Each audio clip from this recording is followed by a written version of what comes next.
Hey people, back again. I know I haven't done a video in a minute, but I had some stuff going on.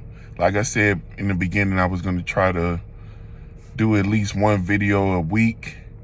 It's been about 2 weeks since I dropped the video, but I'm gonna drop one today. So today I want to talk about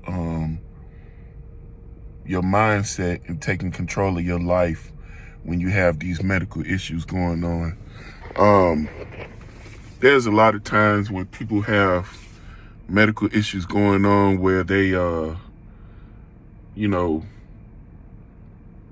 don't know if everybody has that mindset, but a lot of people I've met have the mindset that they have to please the people around them that's helping them, or yield to what people think or how they think they should be living their life with all their medical issues. For example,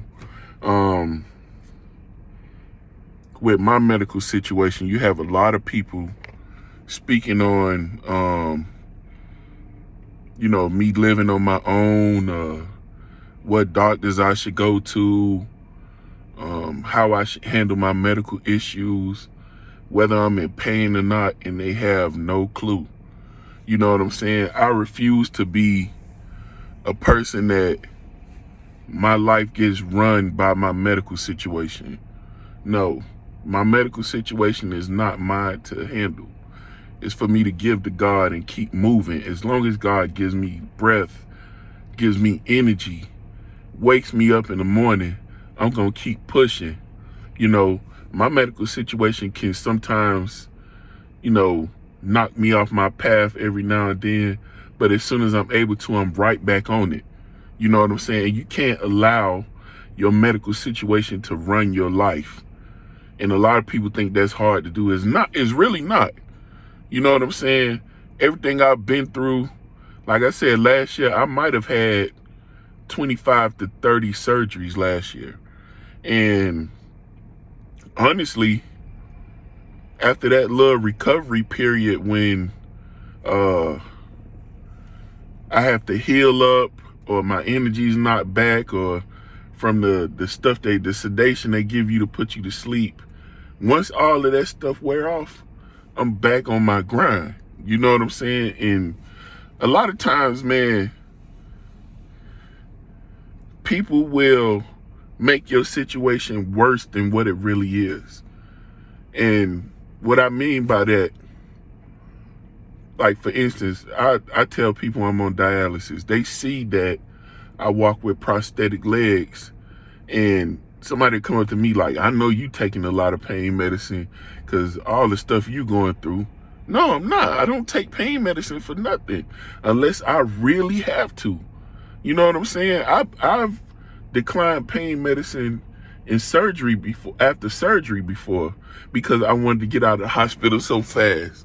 You know what I'm saying? And a lot of times people don't know how strong they can be because they don't tap into it. It's just so cliche that if you get cut, you're supposed to cry and hurt for a month when you really don't have to.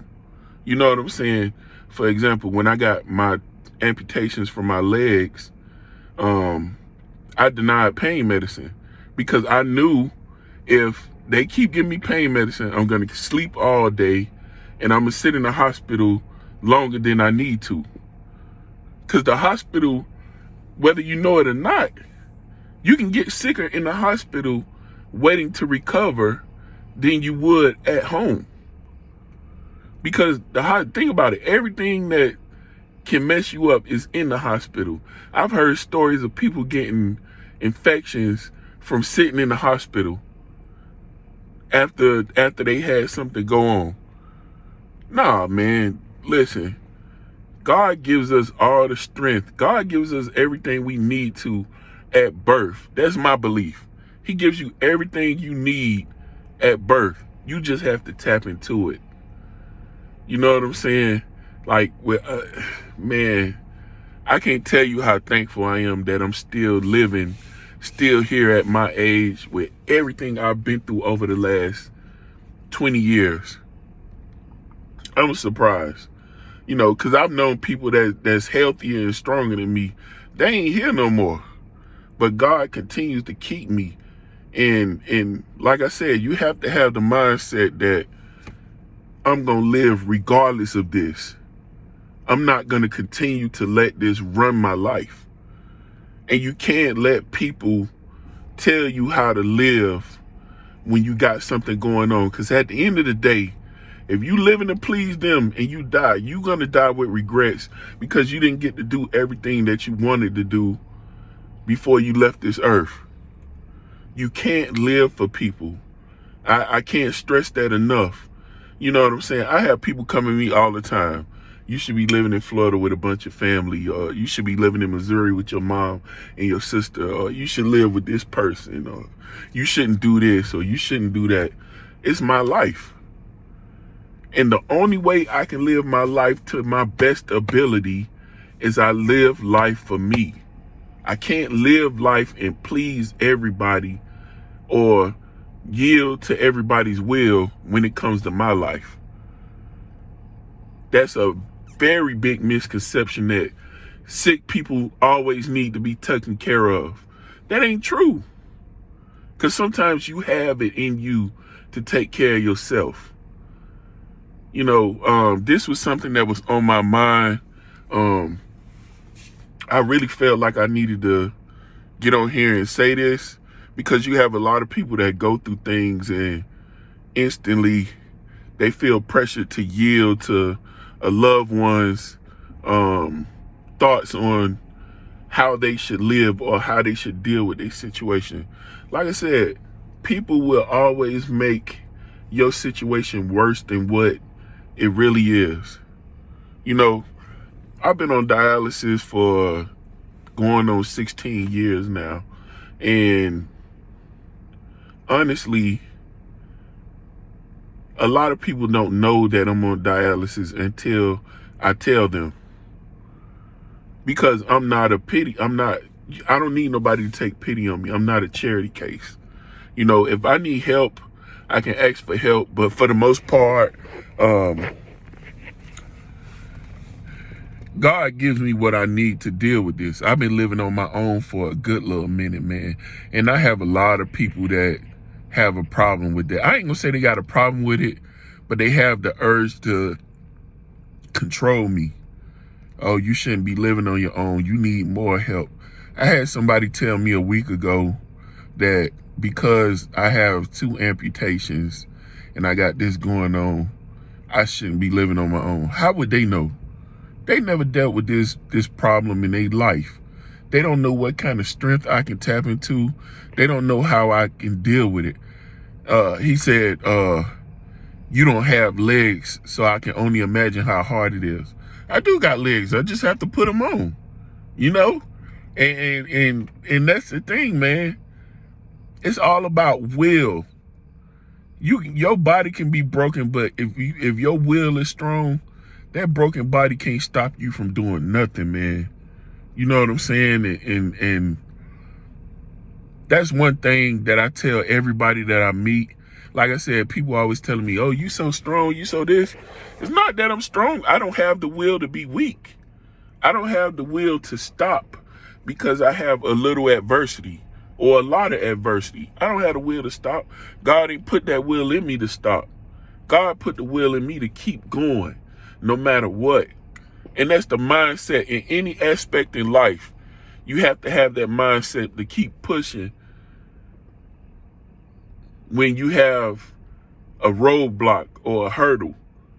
You jump across there, you climb across it, you walk around it, but you continue to move forward. And in life, that's a lesson that a lot of people ain't taught. Because like I said, I feel like it's in you.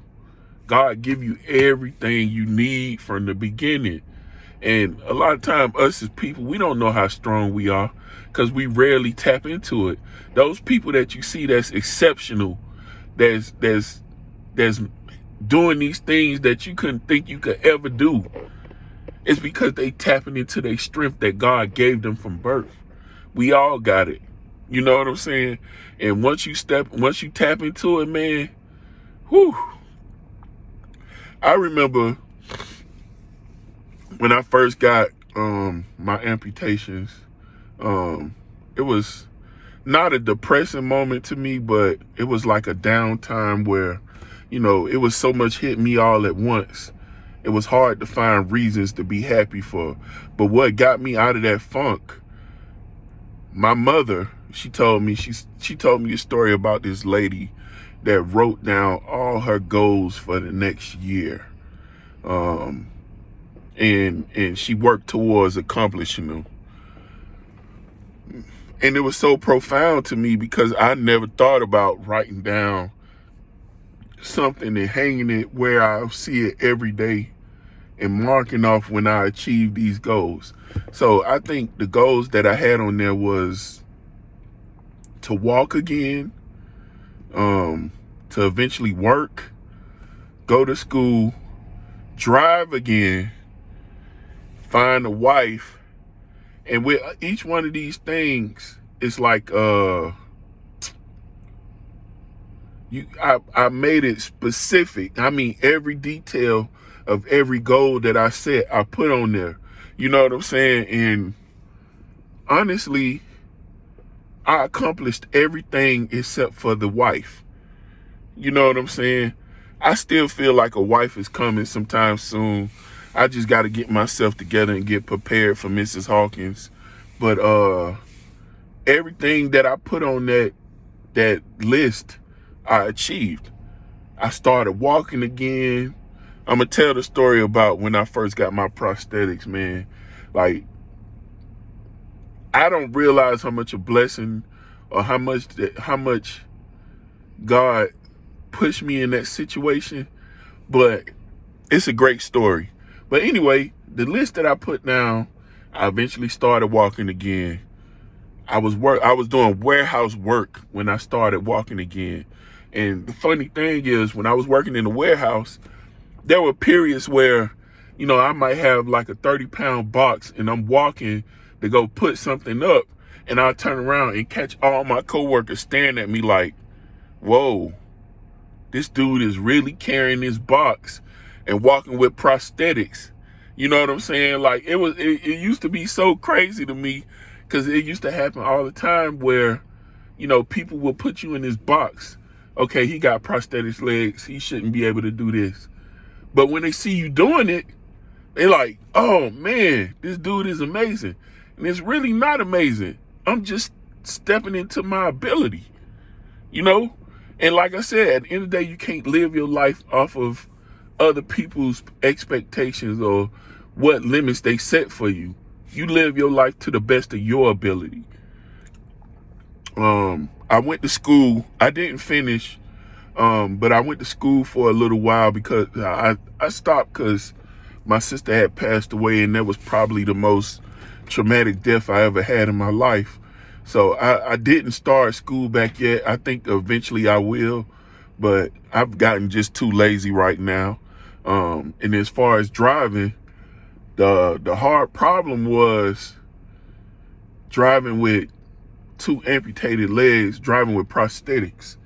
And that was really hard for me. I tried it, but it didn't work. So eventually, I got hand controls for my truck that I learned how to manually put on myself because it cost $3,000 to have a company put it on for you. So I went on YouTube, watched a video, learned how to put my hand controls on my truck. You know what I'm saying? And it's like I said, at the end of the day, you can do anything you want if you put energy and time towards it, no matter what your situation is. And that's just what I wanted to tell you guys today. Don't live up to nobody's expectation, whether you got medical issues or not. You live your life to the best of your ability because it's your life. So I'm going to do another video probably tomorrow where I'm talking about all the different dialysis accesses and picking a great surgeon to do it. That's one thing that's not taught when you end up on dialysis, but it's very, very important. Very important. I wish somebody had taught me. I wouldn't have all these scars and all the damage that I have in my body now if somebody had told me about that. So I hope and pray y'all have a great day. I pray that y'all live up to your expectations and take heed to these words. I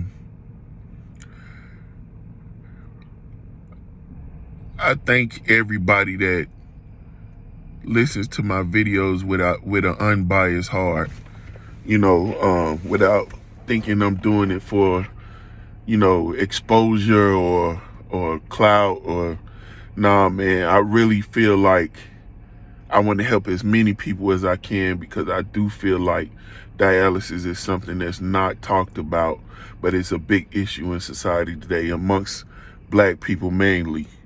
So I thank y'all for listening. Like my videos, share it, subscribe to my channel, and I'll keep it coming as long as God allows me.